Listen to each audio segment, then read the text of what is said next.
I don't know if some of you remember last year, not last year, 2019.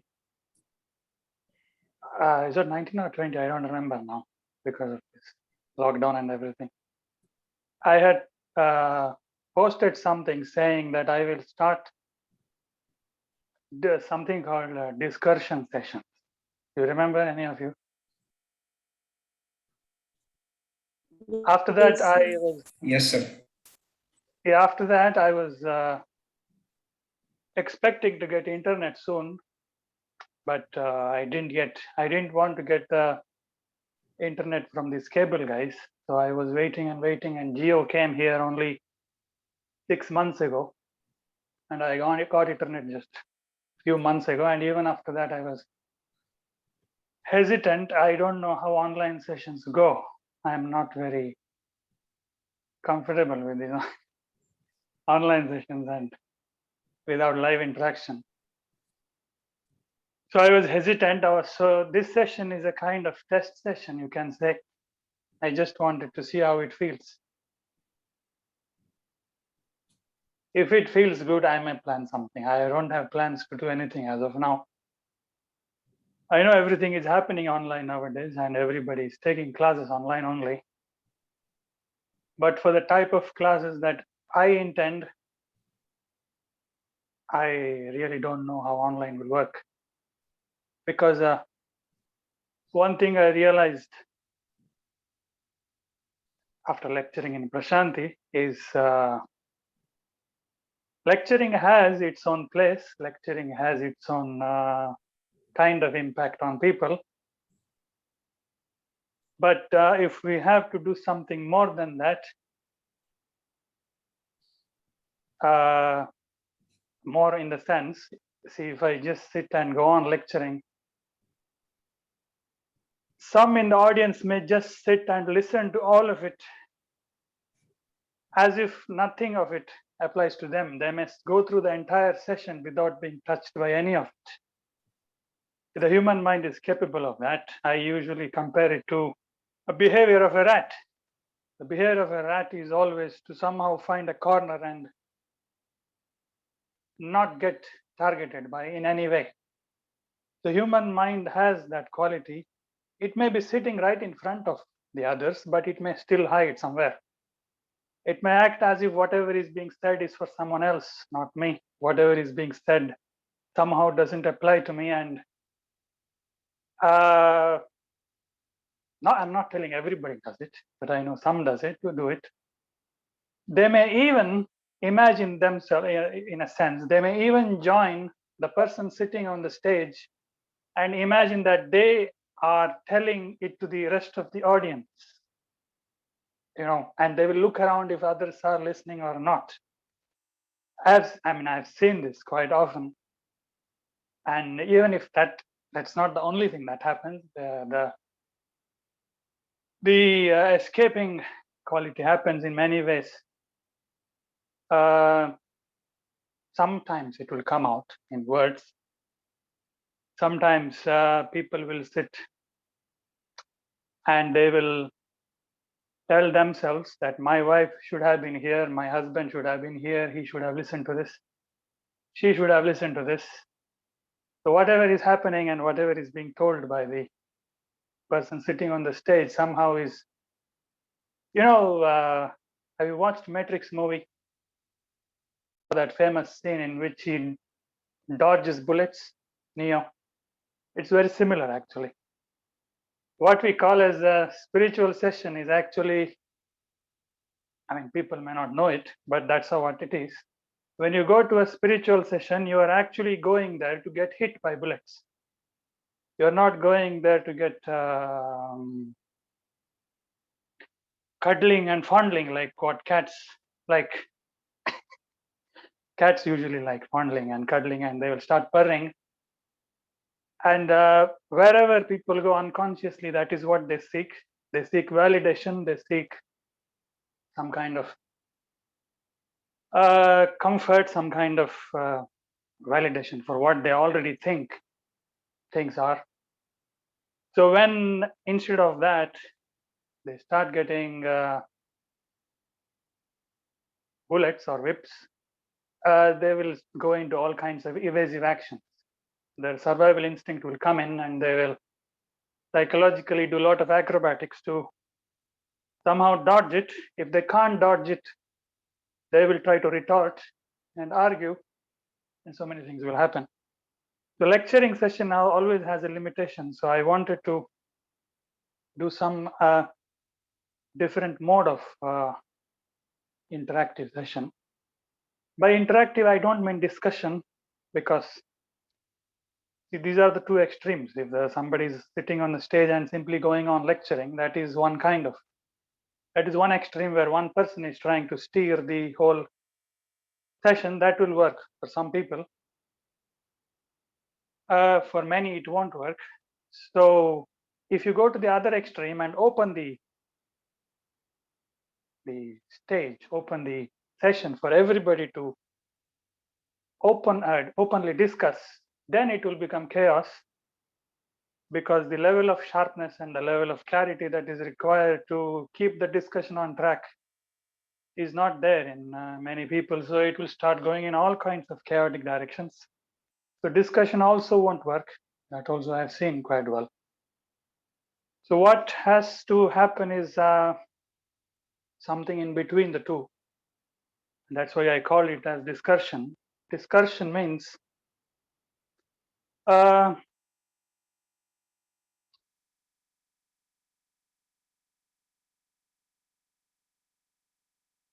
very carefully going from one fact to another, not from one concept to another. If you go from one concept to another, anybody can do it. You will just create another data layer upon yourself. That won't help anyway. It is because you're already covered with layers of data, what we call as psychological layers of data, whatever it is. It is because of that we feel a sense of inadequacy and we are trying something to find more. And if we start speaking totally conceptually, it will add more layers to it. It won't do anything. So when we say inquiry, when we say discussion, we are actually trying to move from where we actually are to another place where we'll actually go. Not physically go, but literally where we will go. So I wanted to hold that kind of sessions.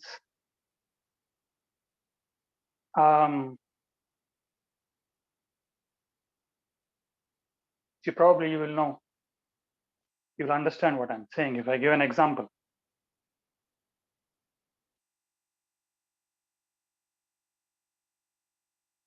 So usually this question is asked. I'm just taking a random example. So usually this question is asked everywhere in spiritual sessions. It's a very favorite question of many people. They will ask, how do we balance spirituality and our materialistic life? This is a question usually asked. Now, this is a question which is usually asked.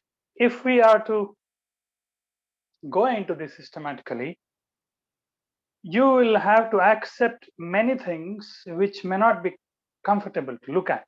It won't be comfortable to look at it. It is only because it is not comfortable to look at it, this question is even coming. Actually, if you go into this matter and if you look at it, you will see that the matter is not that complicated at all. First of all, the need to balance itself doesn't exist. You will see many things. But when we go into this and when we try to see many things, it will lead to very uncomfortable situations to see many things. See, for example, I will try to do it now. See, when we say balance between spiritual life and materialistic life, why is the question coming? The question is coming basically because you can keep your audio on if you want to say something or if there is no big disturbance there, because I will ask you to tell me if what I'm saying is not really clear to you. So why is this question coming? First of all, this question is coming because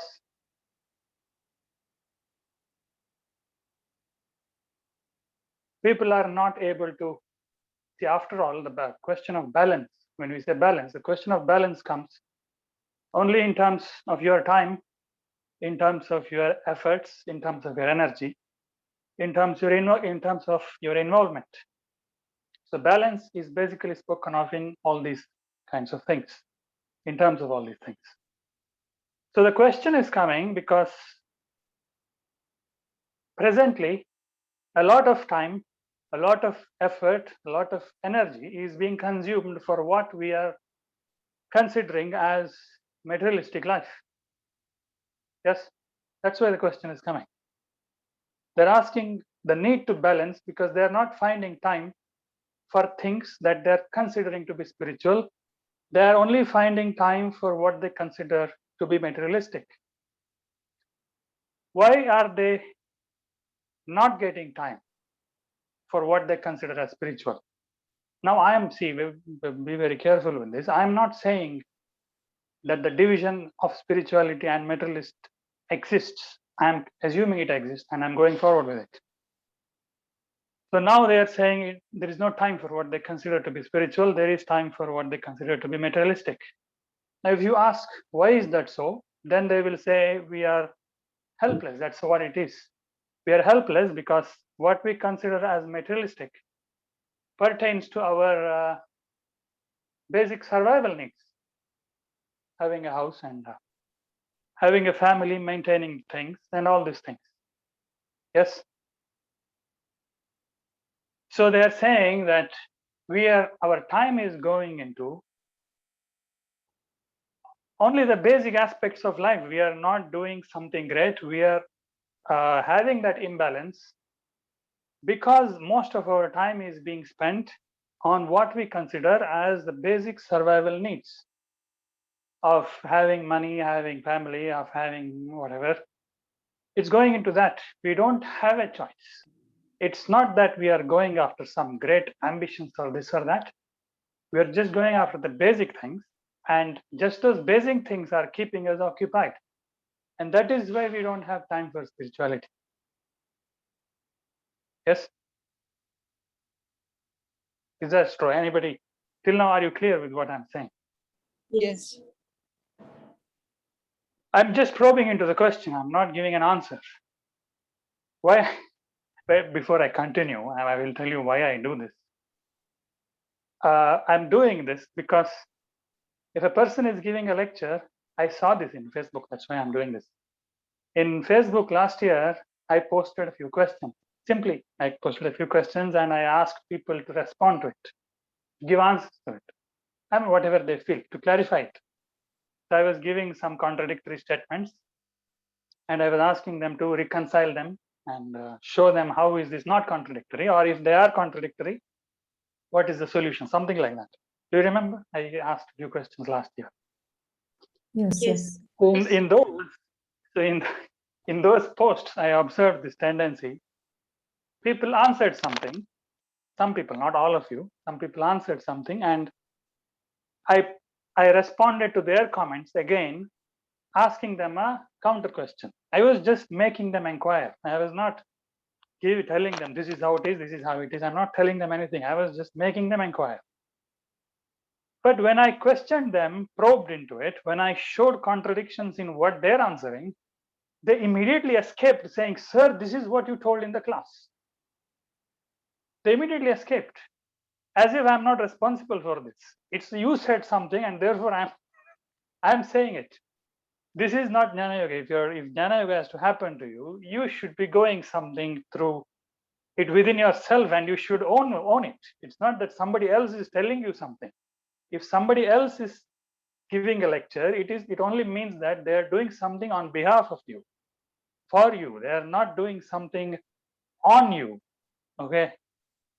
But this tendency I saw that whenever I would ask them, they will seem, not just me, they will just say, but this is told in Bhagavad Gita, therefore I'm saying. This is told here, therefore I'm saying.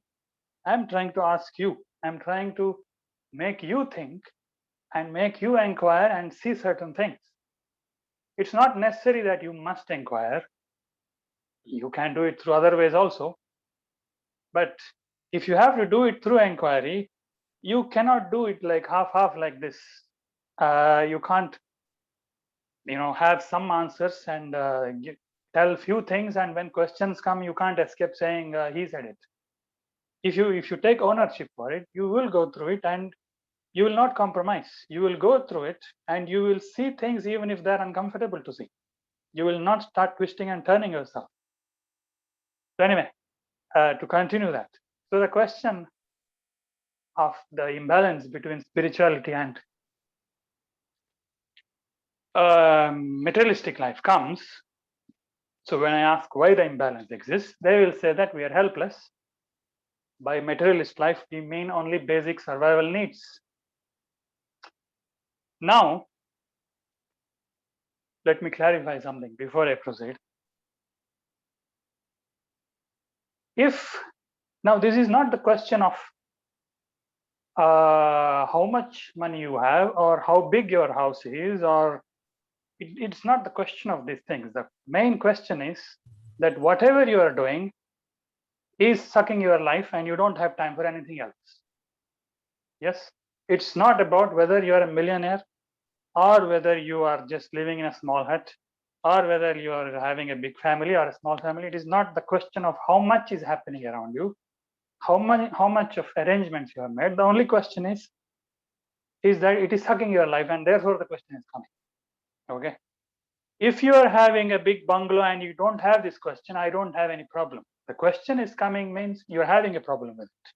Whatever level of materialistic arrangements you have, you're having a problem with it, and it is sucking your life, and therefore you don't have time for anything else, and therefore you see an imbalance. So I am not trying to give some kind of commandment saying money is bad or this is bad or this much money is good, nothing like that. I'm just pointing out that if the question is coming, it has gone to an uncomfortable level to that person. Okay, it's subjective. Now, if the person is saying that my survival needs are taking all my life, now if they're really having survival problems, if they don't have enough to eat, if they don't have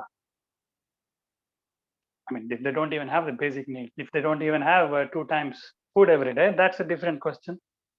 That doesn't even come into spirituality, and those people won't even come to spiritual sessions. So I will not even address that question.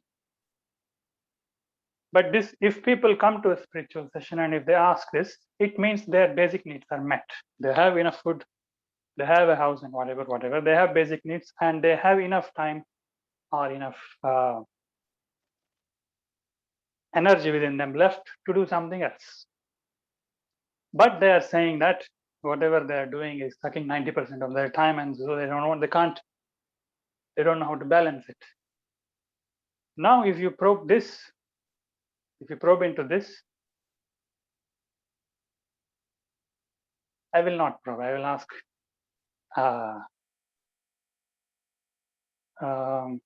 now this is the situation. Somebody is coming to you and they're telling, they have a job, they have a salary, they have a family, and everything is going on. And they're telling that these survival needs are taking most of their time and energy, and they don't have time for spirituality. And they're telling this to you as a question, as a problem to be solved. How do you proceed with this? I don't want to, I know how to proceed with this. But can anybody tell me, how do you proceed with this? I don't want a very, I know Facebook and all social media is filled with this, have confidence and this and that. I don't want such kind of psychological nonsense. I'm just asking for, how do you respond to such a person? Because they're telling something that this is the fact with me. I don't have time for that. So do you simply solace them, comfort them, telling, whatever time you have, you do, and then it will help you. And is that done? Is that enough? Or do you see there a need to probe into it? Do you see a possibility? Now don't look at others, you look at your own self.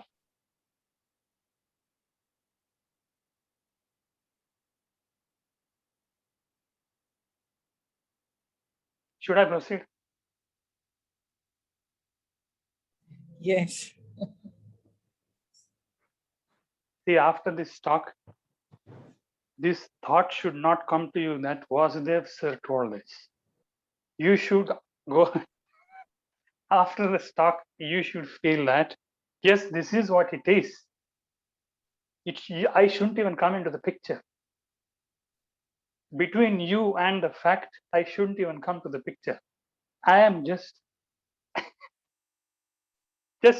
exercising my intellect, and I'm exercising it, I'm penetrating into facts uncompromisingly. That is all.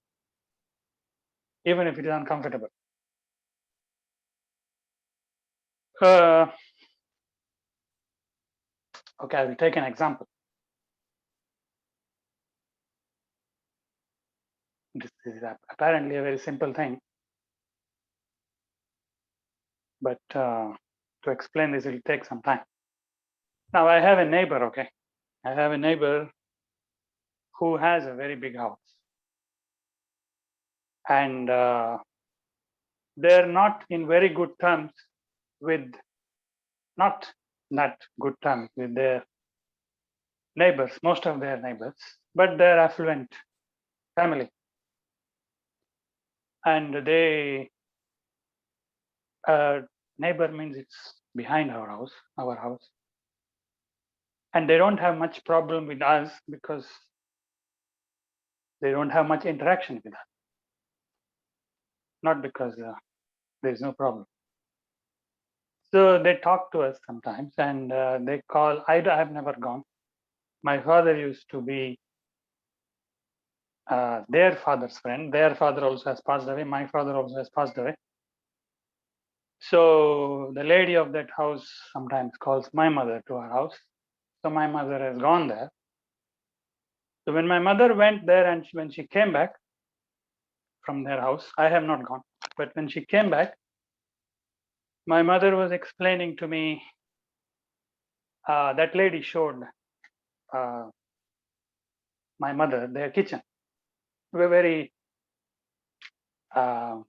extravagant kitchen, I think, a very big kitchen. And my mother was very impressed by that. She was going on saying they have racks for this and that, and it's very convenient, it is very big. And my mother was only concerned with kitchen, and she was only talking about kitchen, but she would have shown many things about the house. Now I know when people come to our house, we show them our house and all that I know. Okay. I'm not telling right or wrong or good or bad or nothing of that sort.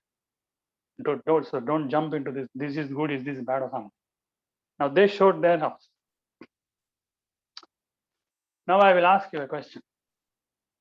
If you are having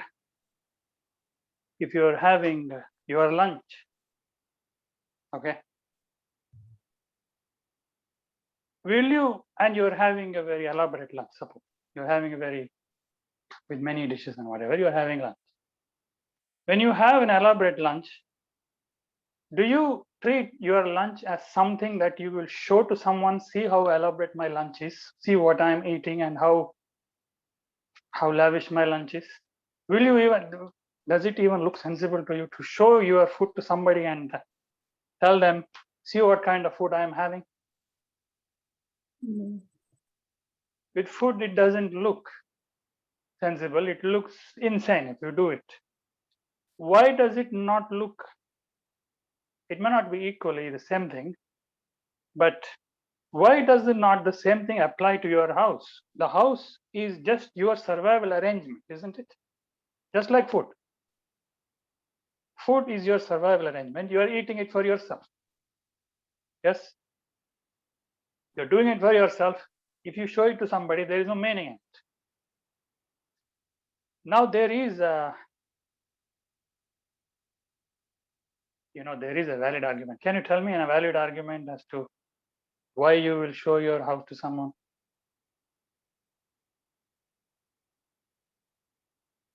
There is a valid argument, I'm saying, to show it to someone.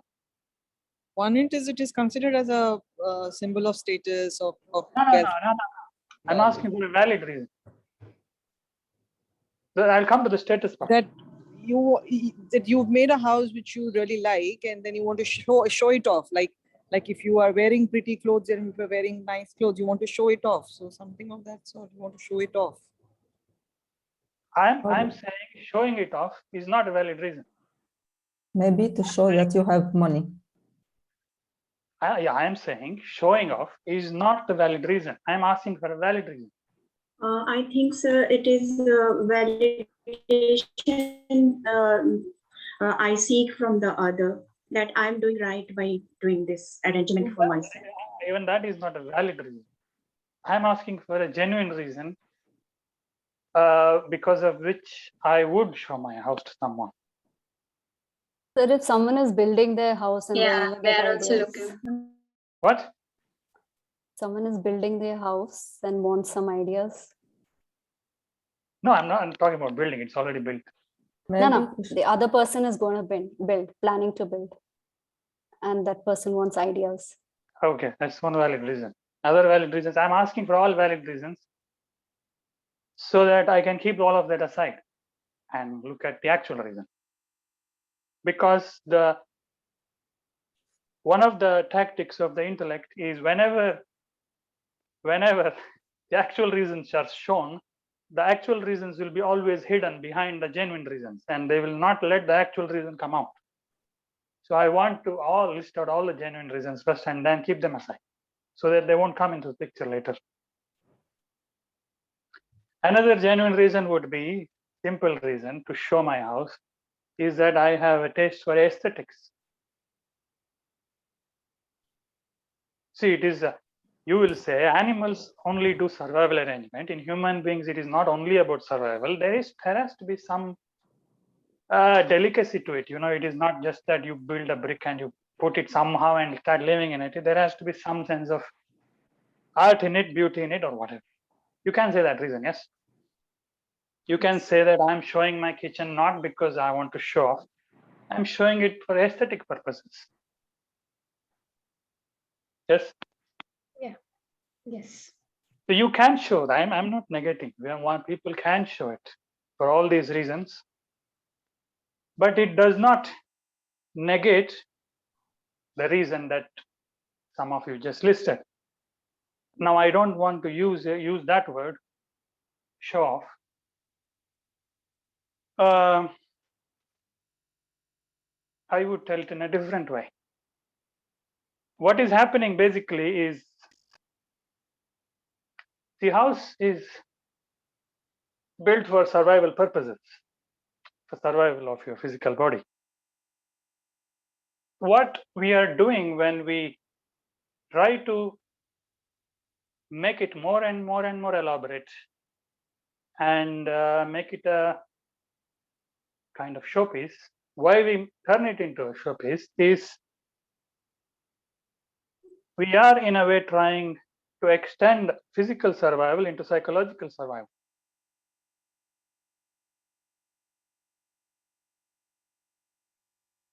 We will generally talk fitness. Show off. See, let me tell you a simple thing.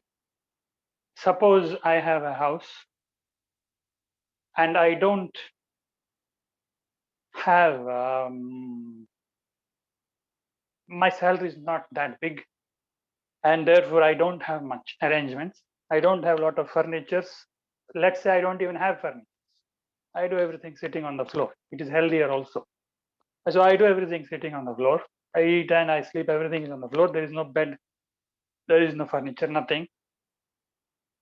And it saves space for me. So for many reasons, I don't have furnitures. But if somebody comes to my house, I would feel, mostly, I would feel that there must be furniture for others to sit, and otherwise it will not look good. Yes? we will simply say that otherwise it will not look good. My simple counter question is, why will it not look good? I don't have any problem in making my guests sit on floor. I'm saying if I don't have the necessary means to it. But what I would do is that although I don't have sufficient affluence to do all that, I would still do it. And then I will cry saying, I don't have time for spirituality because I'm spending my time on psychological survival. I don't know if you're following what I'm saying. See, if you have enough money, if it is happening to you effortlessly, you have how much ever furniture you want. I have no problem with it. But if the question is already coming as to how I should balance, it already means you're doing more than you can take. Only then the question can come, otherwise the question can't come. If somebody is doing more than they can take, it means so many things are happening, but they are doing so many things for the sake of their psychological survival, no more physical survival. They're trying to survive like someone else. That is the whole problem. It is no more the question of your survival needs taking your time. Your time is being taken because you are trying to survive like someone else. See, this is something unfortunate I have seen in people. They openly say this. I have heard parents telling this when they do some things for it, especially when children come, this gets blown out of proportion. The survival needs, psychological survival needs, not actual survival needs. When children come into picture, this psychological survival needs to be blown out of proportion. And you can see parents telling this openly, that if we don't give this to our children, what will others say? Have you heard these statements? Yes. Every minute. Yeah. It is said as a very common thing, but they don't realize what they're doing. They're only doing their psychological survival. They're only trying to survive their psychological person from getting hit by the others around them. So what will others say if I don't do this? What will others say if I don't do that? They openly say this. And they will undergo drudgery, daily drudgery, to fulfill those needs, supposedly for their children, but actually they're just doing it for meetings or certain their own psychological needs. They will do this and then they will act as if they're helpless, they're cornered, they don't have time for anything else. No, they do have time. They don't have time presently. It is because of only this. It is only because physical survival is not the problem. The problem is psychological survival. And psychological survival can go on and on, and there's no end to it. This is the meaning of doing inquiry. The meaning of doing inquiry is that presently a human being's intellect is not functioning straight. It is just twisting and turning itself and going round and round. It is never coming head on with what is actually happening with themselves. And there will be many tactics for it. They will show genuine reasons and say this is not the actual reason. So many things they will do. If you notice, people use their intellect mostly not to probe into something, but only to retort to something which somebody has already probed into. If you suppose write something, a couple of paragraphs and post it, you will see that many people will start cross-questioning it. They will not request your clarification. They will simply blatantly tell you this is wrong, something, and they will give their argument. Their intellect will mostly function only to find a loophole in what someone else is saying. They will never use their intellect to sit by themselves and look at something. This is rarely happening with people. Comment section has, in a way, turned into where people are confusing it with some kind of commode.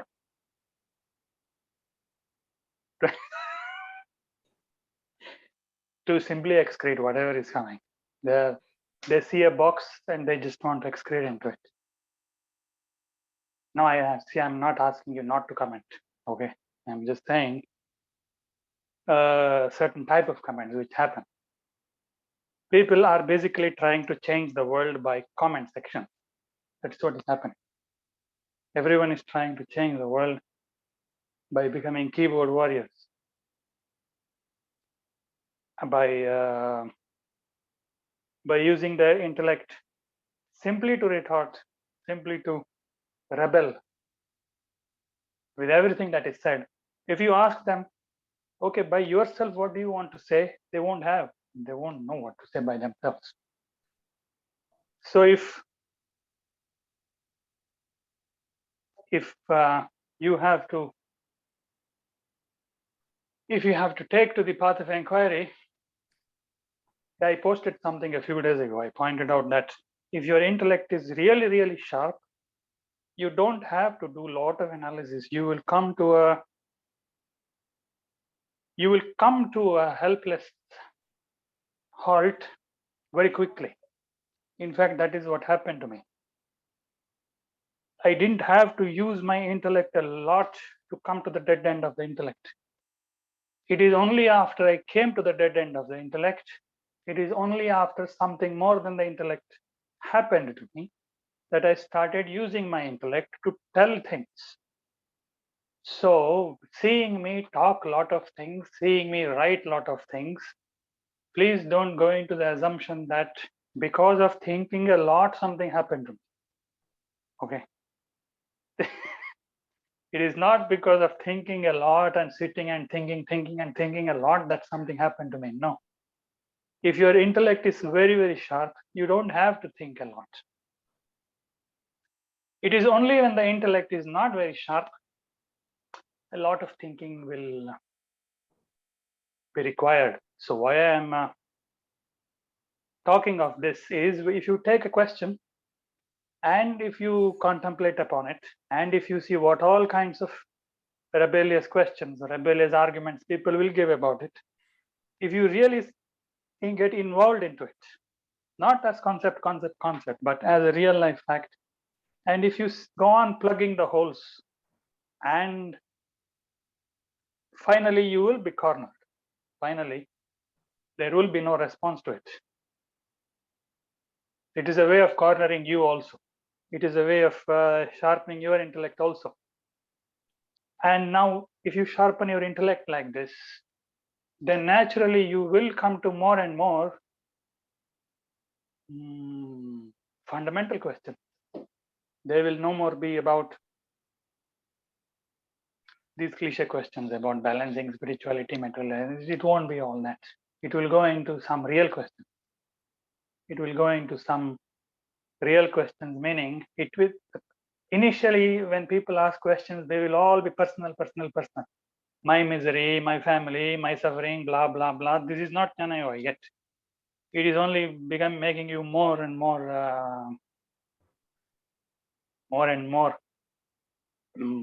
constipated with your own personality. You're just concerned with your person. If you resolve these things and corner the person, and if you show the contradictions the person is going through by doing all these things, if you resolve these superficial questions, then some fundamental questions will come, and they will no more be personal. They will no more be about my husband is like that, my wife is like that. It will no more be that. You will really ask some questions which will apply, which at the same time is absolutely personal, at the same time absolutely universal. Presently, everything is stuck in between. If you ask an absolutely personal question as to the usual question, what am I? It is an absolutely personal question. It is at the same time an absolutely universal question, which is applicable to every human being. Your personal questions are applicable to only you, maybe some people like you, but not more than that. It will only reinforce the person. It will not it will not dissolve the person. It will crystallize the person more. So those type of questions won't help. They are used in the beginning just to plug all the holes and not let you escape through them. Once we look into this kind of superficial questions, once we plug in these superficial arguments, then only the intellect will actually come to really fundamental questions. Otherwise, the whole life it can spend with these questions only.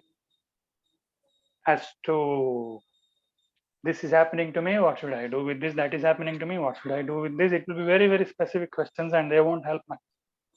They will help them maybe in that particular situation, but it will never address something fundamentally. They will never come to see the limit of the intellect. See, if you have to tell what is Jnana Yoga in one line, I would tell Jnana Yoga is about using your intellect to see that the intellect is useless.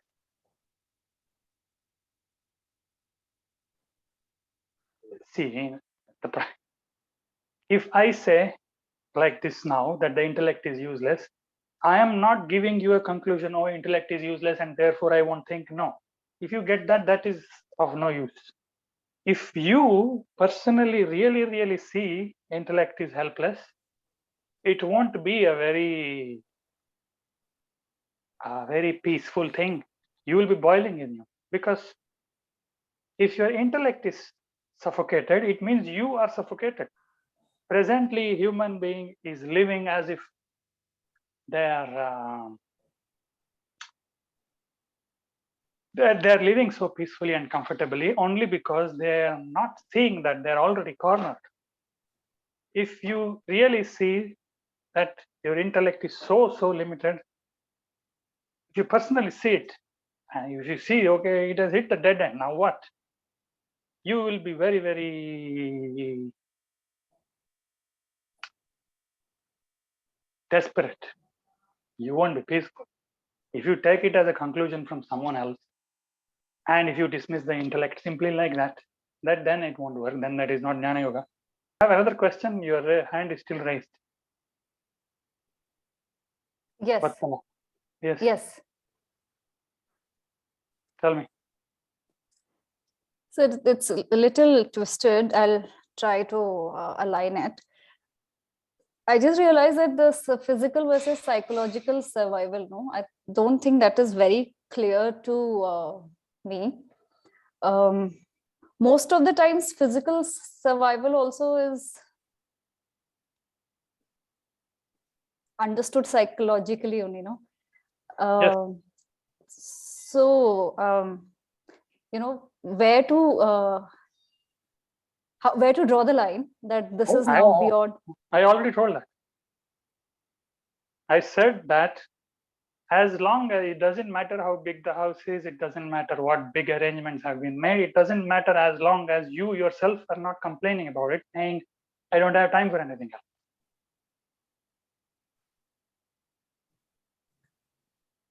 Okay, so let's like we are complaining about it. So there's no doubt in that.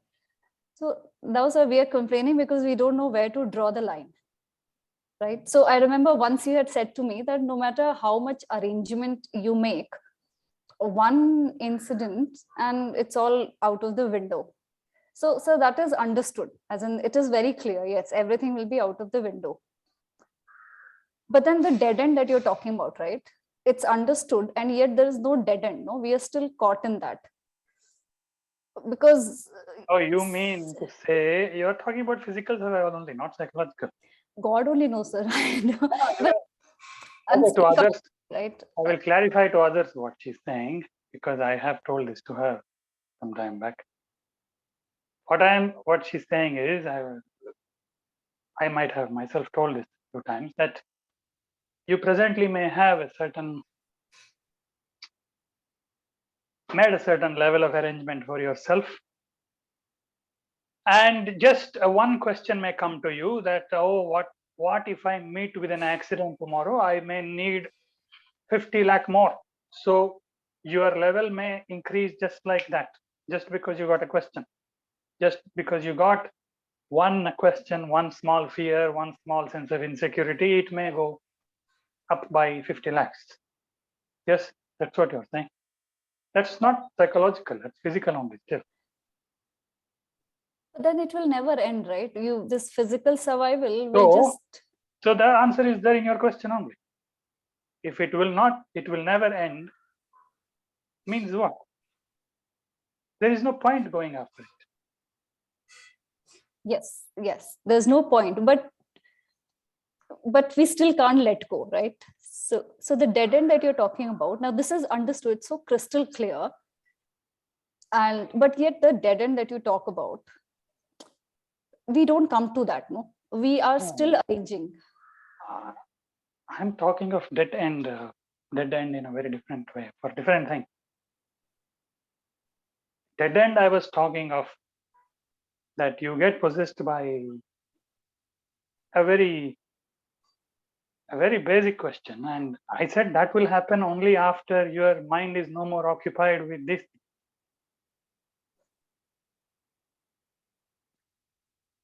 So if your mind is occupied with these things, and if you are yourself saying it is endless, and if you yourself go on with it, what? It is illogical, that's all. You will yourself have to put line and end somewhere and then do something else. See, if you say to me that according to me there is nothing, see, be very careful. I am not giving a universal explanation which is applicable to anybody and everybody.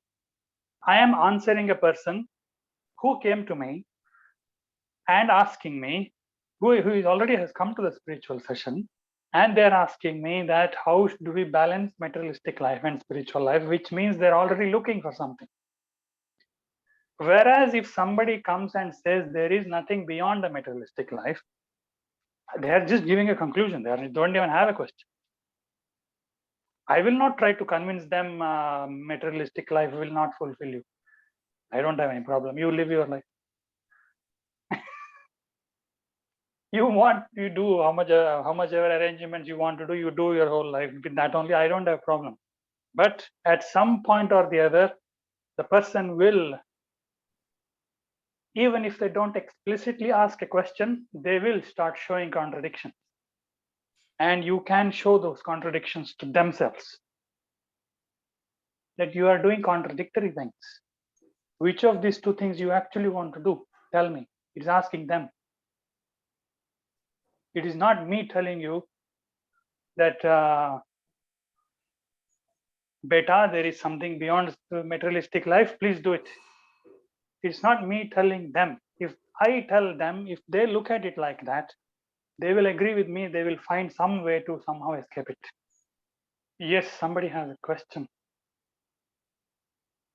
Yeah, you can ask. Sunita Koran, is it? Yes. I have one question. Yes. Actually, question is, could you please explain? You were saying intellectual is useless, or rather,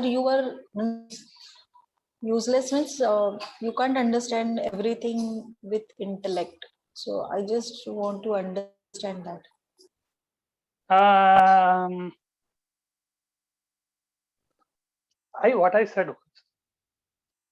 What I said was, if I have to say what Jnana Yoga is in one sentence, I would say it, I would define it as Jnana Yoga is using the intellect so sharply so that you will see that the intellect is useless. Ultimately, it is useless. And what I mean by useless is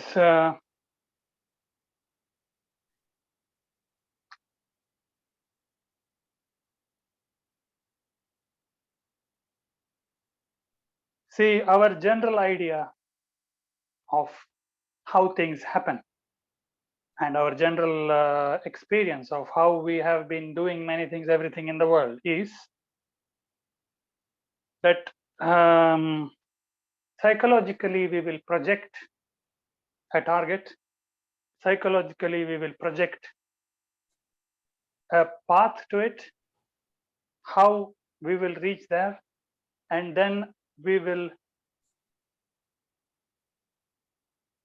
exercise that plan, that path, physically, externally, and we will reach that goal. Yes?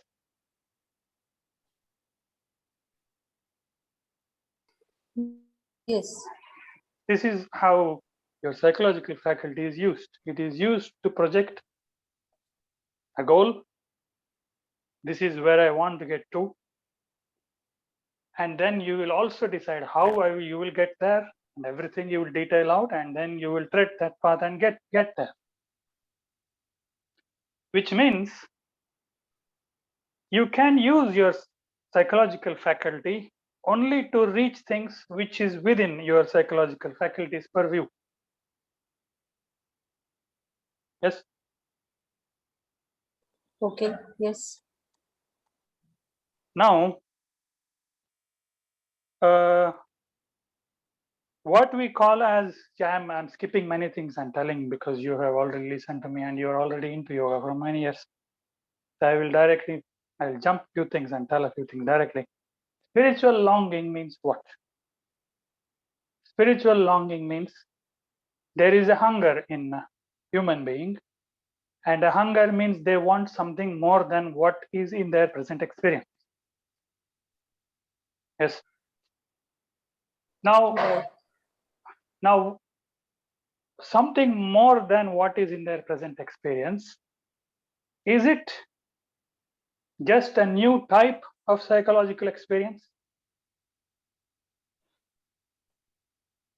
Is it something like, for example, you have not eaten kiwi fruit, and therefore it is not in your experience as to how kiwi fruit tastes? All right. So if you eat kiwi fruit sometime, that is a new experience, psychological experience for you. So when we say spiritual longing, and when we say we want to experience something more than what is in our experience, is it something like that? Which is it an experience which is within your psychological capability? No.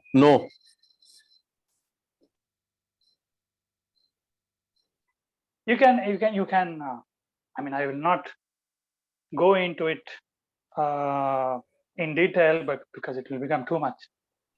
But if you even look at it very simply, if you think that if it is a very specific type of psychological experience, it is a new type of psychological experience, then so many arguments can be made against it.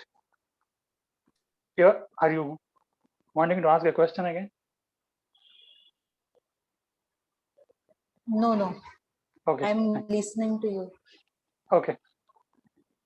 So I will not go through all those arguments. You can come up with many arguments, and you can counter argue and see that what we are ultimately seeking, it can't be just another physical, psychological content. Can't be that. What we are seeking can't be that. If what we are seeking can't be within the grasp of your mind, that immediately means you can't project a goal for yourself, nor can you project how you will get there. Because whatever goal you project will be within your psychological grasp only. Necessarily. Right. You can see, even if you say, I will imagine something, whatever you imagine is necessarily, whatever you conceive has necessarily been already perceived. You can't imagine something absolutely new. It's not possible. Imagination means Right. your psychological, your mind means just, it is just, it's just a framework of data. And data can't bring up absolutely new. It can only bring up what has already been stored. Maybe some things are not consciously stored and all that, that is a fine thing. But whatever comes up is already stored, and which means it has already been perceived. Which means you're going after what you already know in some way. Which means what? You're not going after anything new. Basically, when we say spiritual longing, see, I'm just going off a little bit. See, when we say spiritual longing, there is another misconception in people that we think of spiritual longing as it is something my personal longing. Spiritual longing is not your personal longing. See, when we, for example, not example actually, this is actual thing. When we say evolution happened, life process went through a lot of evolutionary changes and it reached this particular level now. Is evolution conducted by somebody? Does it belong to somebody? It doesn't belong to anybody. You are a result of a universal evolutionary process. And that evolutionary process is trying to go further. It is not you who is trying to go further. You, however, can stop it. That's all we are doing, actually. And we have already stopped it. And now we will say, I am doing spiritual pursuit to get somewhere. No. The river was already flowing.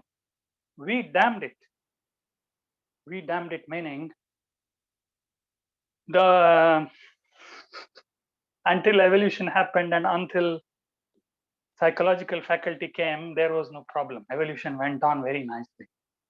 Once it became subtle enough, once it became refined enough, once it became sophisticated enough, and once it produced thought went rogue. Meaning, thought went rogue means thought, I'm talking of thought as an entity, but I'm actually referring to you because presently you are experiencing yourself as a thought form. You will say body, but ultimately it's a thought form. You are experiencing yourself as a thought form only. So thought assumed, I am the pinnacle of life. I am so wonderful. I'm so fantastic. I can do so many things. I must be the pinnacle of life. What we call as spiritual longing is just the evolutionary process trying to fulfill itself. The flower is trying to blossom. That's all. It is not we who are trying to do something spiritual. Spiritual process is needed now because we have already stopped that evolutionary process, which would have naturally happened if thought did not intervene. If presently thought has intervened, meaning thought has assumed that I am the ultimate. And therefore, then naturally, it will not let anything more happen. I'll complete a few more things. There, it won't let anything more happen means it can't snub, it can't extinguish that fire which is trying to find fulfillment. It can't, completely erase the evolutionary longing that is there. That will always be there. Thought will stop it by saying that I can fulfill the evolutionary process. Meaning, it will tell you, I can tell you how to fulfill yourself. If you achieve this, you are fulfilled. If you achieve that, you are fulfilled. So whatever your thought tells you that will fulfill you is necessarily within the purview of thought only. So by playing this game, it is only restricting you to psychological faculty. It is not allowing you to go further.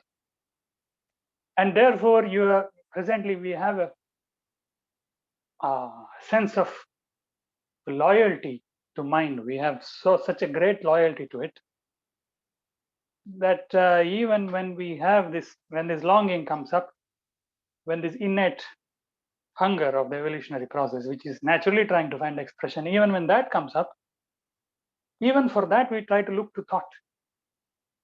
to fulfill our spiritual longing. And that is where things get vicious. Something more than thought is trying to happen. And thought is intervening and telling, I will make it happen for you. I know what it is. I will project a goal for you. So if this has to stop, if this process has to stop, if this vicious cycle has to stop, your loyalty to the psychological faculty has to break. Painfully, it has to break. So that's what I said, that intellectually, doing intellectual analysis is to finally see that intellect can't help you. You come to the dead end of mind and you see the mind can't help me. Now, the mind can't help me doesn't mean that you give up. See, that is what the problem is.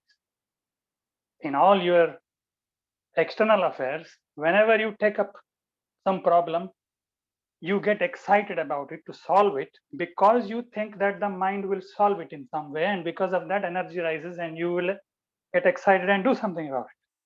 But the moment you see, I'm talking of the external factors, the moment you see that this problem is too much for me, my mind can't handle it, immediately you will give up and back off, meaning your energy level will go down. Yes? I don't know if I'm talking too much of Greek and Latin. What I'm telling basically is, presently, if you are getting excited and energetic, it is only because you think mind can help you. Wherever you think mind can't help you, you become dull and you back off and you withdraw your energy. You see, I can't do it, and you leave it. Yes. What you need for spirituality is neither. Here you see, mind can't help you, but you innately know that there must be something more. It's not you psychologically deciding there is something more, but the whole life process is pushing itself towards something more. Okay. You are being pushed. The river is already pressurizing the dam. It is trying to break the dam. It's not you who is trying to do something. You are only blocking it with your beliefs and assumptions. So if you clearly see mind can't help you,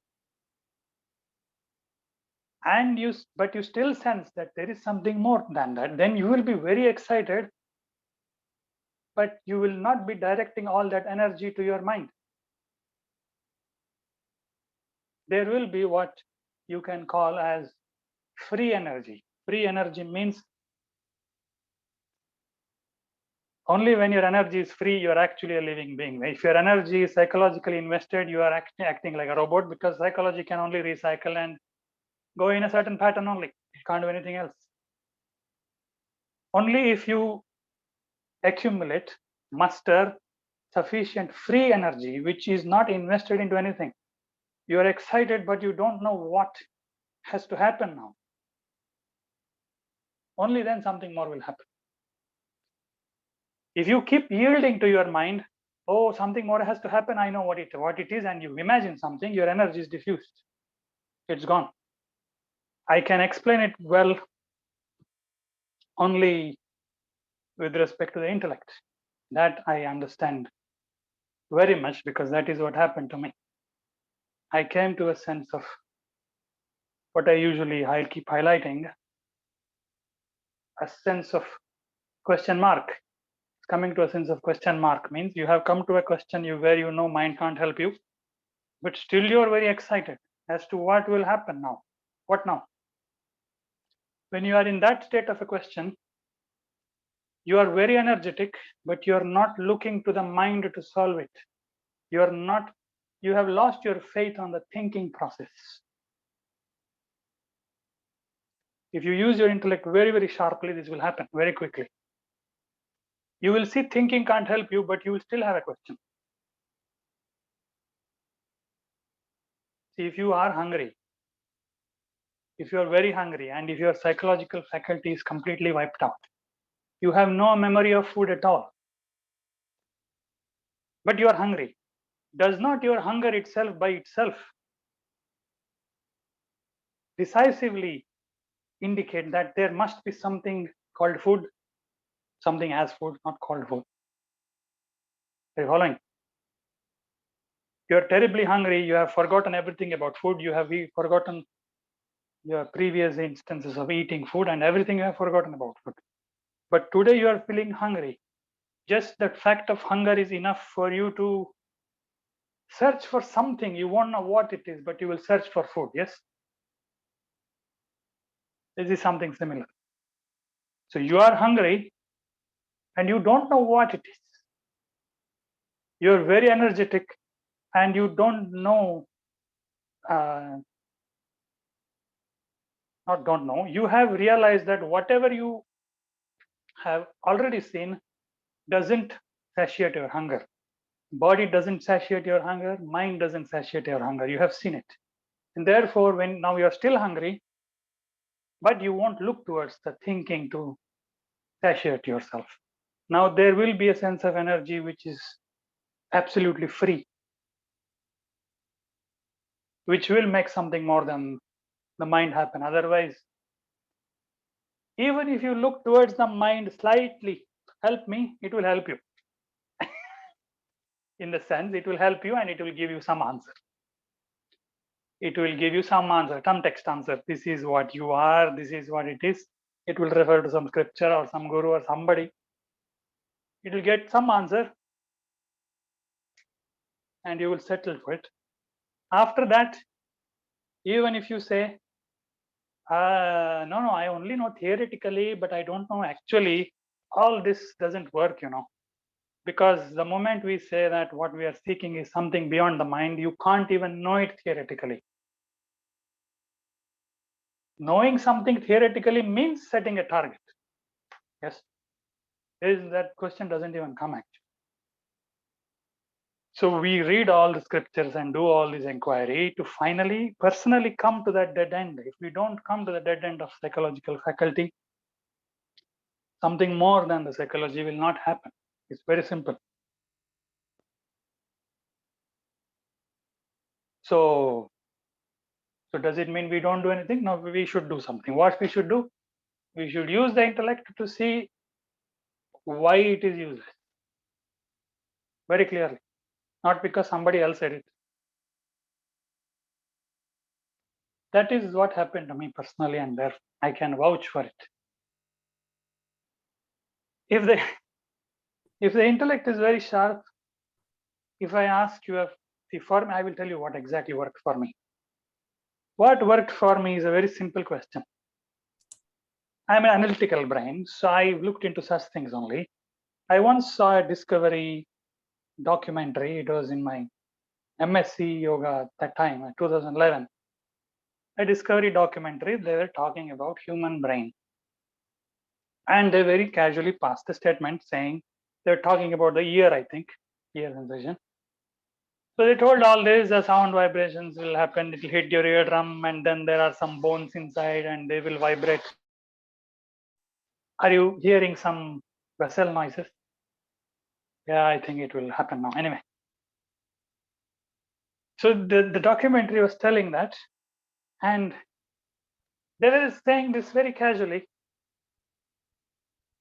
The eardrums vibrate and your bone, the ear bones will conduct it. It has an electrical signal to your brain, your neurons will fire, and then it gets decoded to sound. Suddenly my shoe stood up. I sat up. Oh, what do you mean by decoded into sound? If you open the brain, you only see electrical activity. How is that becoming sound? If I have to put it very simply, this is the only question which made things happen for me. This is the only question. This question bugged me so much because it is about me, not about somebody else. I am hearing so many things, I'm seeing so many things, but in my brain only electrical activity is happening. How is it that I'm making it into sound? I don't know if you see this question as a question itself, first of all, because even prominent scientists sometimes don't see it as a question. They say, somehow it does it, and they'll pass it off. But I became so disturbed by it. I went through literature, I went through scientific literature, philosophical literature, whatever. Then I found that there is no answer to this actually. And then I realized that Actually, your mind can't answer this.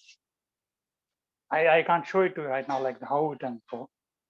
But I realize that this is the dead end of logic. Your logic, your intellect can't answer this. And this is not something that is happening in the center of the universe.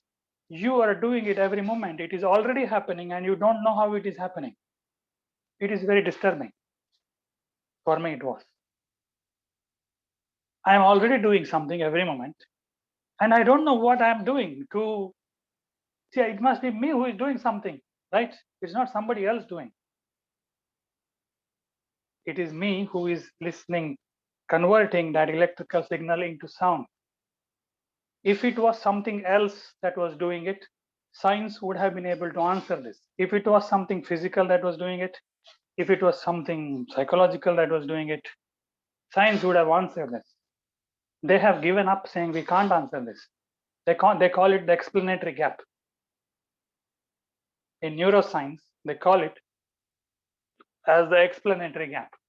And they have forgotten about it, most of them. They have so many explanatory gaps like this. I am giving you one example which happened to me. So because my brain was very intellectual, and because I got possessed by this question, I just sat with that question, and something more than the mind happened. It has to happen because now I am refusing to think, because I have realized thinking won't help. Very simply put it, that's all happened. But I know there are not many people who are predominantly intellect. Although many people may like to think they are predominantly intellect, they are not. There is something else you can do with your thinking mind, but I won't go into it now. Maybe next time. I will do another meeting and I will tell you then. Because, not everybody, see, everybody's thinking mind is active. That is clear, okay? There may be very, very few people, very simple people whose thinking mind is very weak. And for them, you simply tell them, bow down to this, they will bow down and devotion will work for them. That kind of people are very rare, at least in towns and cities. In towns and cities, there are people whose thinking mind is active to some extent because of the situations they are in, because of the survival, competition, and whatever there is. Thinking mind is substantially active. If thinking mind is substantially active, then it has to be addressed. If you simply ignore it, saying, I am devotional, I am not intellectual, I will do devotion, and if you don't address your thinking mind, you will do all kinds of rubbish in the name of devotion. And that is what is happening largely. Thinking mind is active in most people and it has to be addressed. One way of addressing it is this, what I just told, but it won't apply to many people. One way of addressing it is, if you have to put it simply, you have to strangle thought. You have to strangle yourself using thought. Using inquiry, you have to see that thought is limited. So this is a way of, Jnana Yoga is the way of strangling thought. The other way of doing it, there is another way of doing it. If your intellect is not that dominant, you can do something else also. I won't go into it now. If you want, we can do it in another session.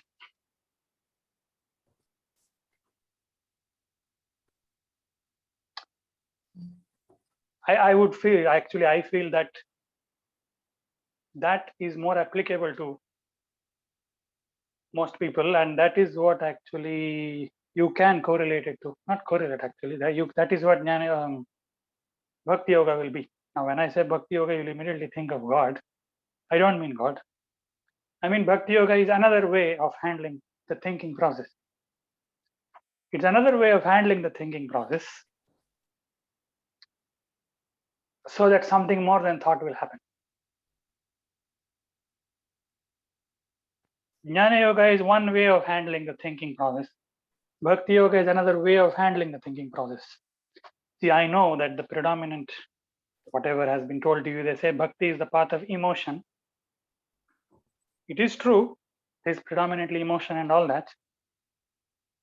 But I am telling you that the fundamental problem of a human being, why spirituality is not happening, what is damming the river, it is a thought process.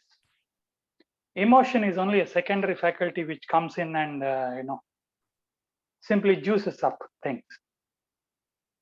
What fundamentally entangles you to the psychological faculty is thought, not emotion. Emotion will help you later after that.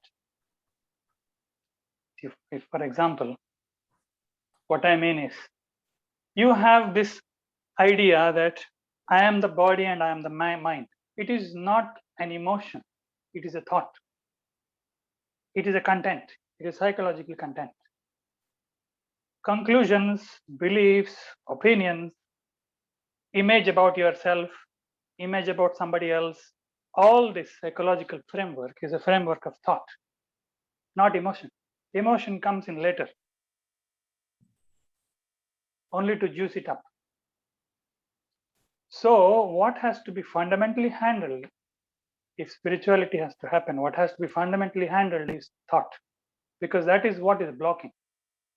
That is what is acting like God. That is what is telling you, I am the ultimate and you don't have to look anywhere else. That is what is stopping the spiritual process, the river from flowing naturally to its destination. So what has to be actually handled is thinking process. And most people already have their thinking process active. If it is very, very active, and if it is very sharp, you can address it using Jnana Yoga. If you can't, you can do the other. You can do both together also. But you can do Bhakti Yoga, and that is another way of handling thought.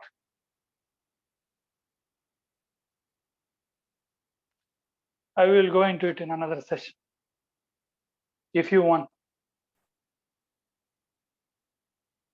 One of the reasons I conducted this session. Yeah, yes.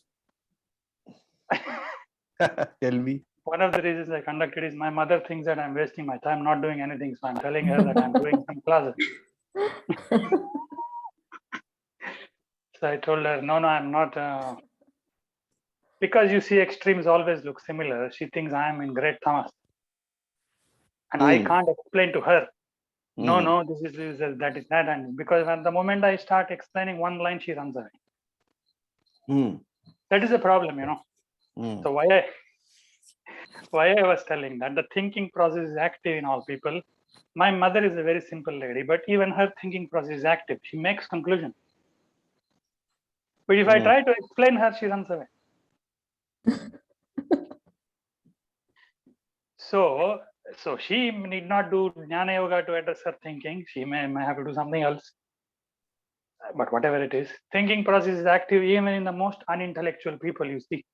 They have their own theories, philosophies, conclusions.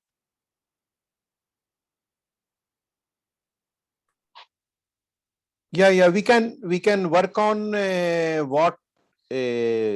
what can be done. Actually, we all are on that path. So more objective in the sense of activities or the attributes of the activities which will make it more spiritual in a way, what we started with.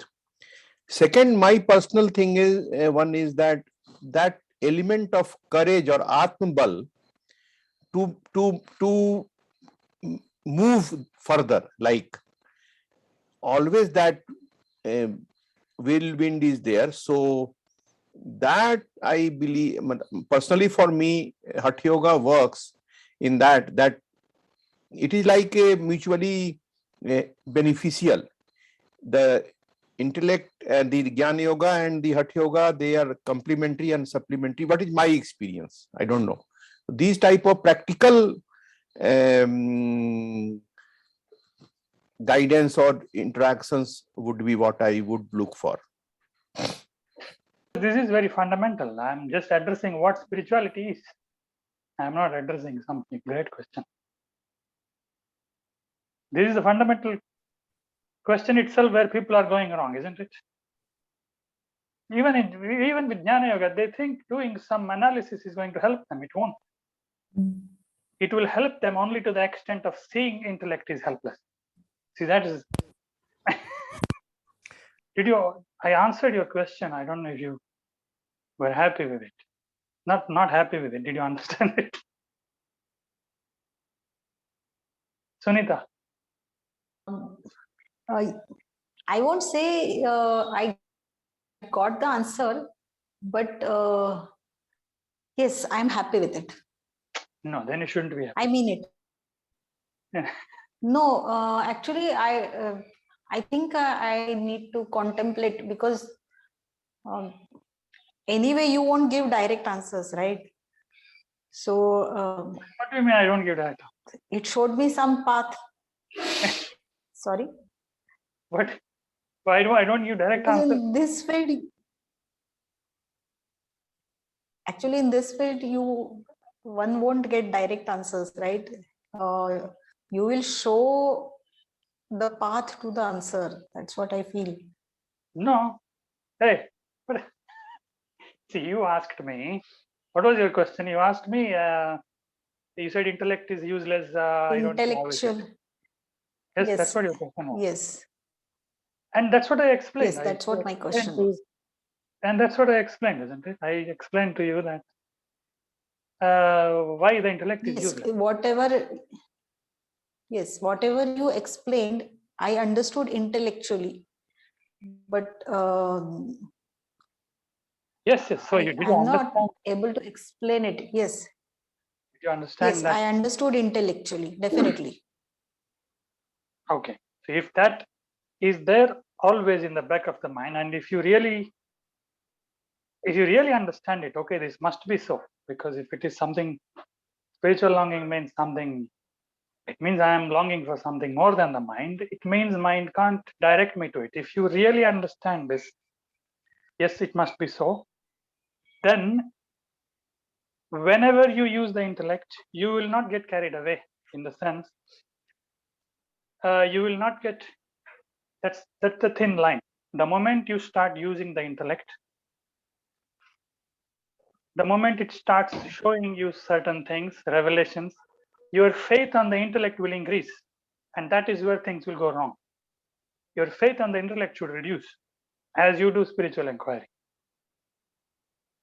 That is the Okay. purpose of doing it. So even if you Yes. do some contemplation, even if you do some inquiry, and if you come up with answers, so this is like that is like this, you should remember this fundamental thing at the back of the mind, that I'm doing all this to finally see that the intellect can't help me. You shouldn't forget that, because if you forget that, intellect will happily take you away into another world. You will become a scholar. Yes. You will read a lot of books and you will become a scholar. Yes. Yes, I got it.